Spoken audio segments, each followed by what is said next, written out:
In this video, we're going to be talking about acids and alkalis. Now, all chemicals can be divided into three groups. They can be something known as an acid, they can be something that is neutral, or something that is an alkali. Acids and alkalis are the opposite of one another, and they will react with one another.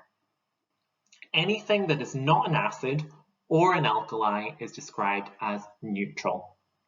And acids and alkalis are all around us and they are very useful. Without acids and alkalis, we wouldn't be able to do a lot of the things that we rely on.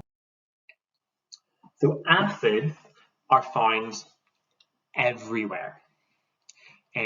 Orange juice, fruit, vegetables are all full of acid.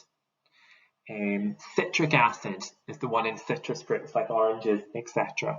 Vitamin C is a type of acid, and even milk is very slightly acidic. And then one of the most common acids is something called acetic acid or ethanoic acid, which is vinegar.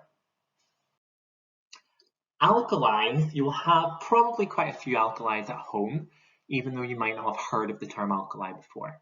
But alkalis are found in many cleaning products such as soap, bleach, any of the sprays used to clean your kitchen or your bathroom, those will be alkalis.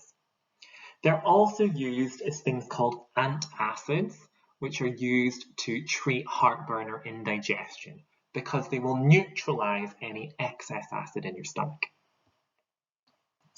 In general, most of these alkalis are safe to handle because they are weak. However, really strong alkalis like bleach, you should be wearing gloves whenever you're working with them because they are very, very dangerous. So how do we know if a chemical is acid, alkali, or neutral? Well, what we can use is something called universal indicator. This is a chemical that will change colour when we add it to something that is an acid, an alkali, or neutral. And we have a pH scale which universal indicator shows up as colours. So if something is an acid, it will be on the left-hand side of that scale. It will be red, orange, or yellow on the universal indicator. If something is neutral, it will be green and no other colour. Green means neutral. Then blue, dark blue, and purple are the colours for alkali. A very, very strong acid is red, a very, very strong alkali is purple, and neutral is green.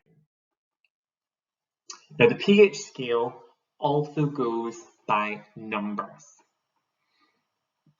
Now acids have very low numbers, alkalis have high numbers. The scale goes from 0 to 14, or from 1 to 14, so neutral falls right in the middle and is pH 7. Now, even though these numbers are all whole numbers, you can get a pH of 3.4 or 10.8. You can have decimals, but usually we think about it in terms of whole numbers when we're using the pH scale and universal indicator. So we've got the colours there. Red for a strong acid, orange, yellow for weaker acids, green for neutral, and then dark greens, blues, and purples for our alkalis. So neutral have a pH number of 7, and they will turn universal indicator green. Acids have a pH number less than 7, and they will turn universal indicator red, orange, or yellow. Alkalis will have a pH value greater than 7, and they will turn dark green, blue, or purple.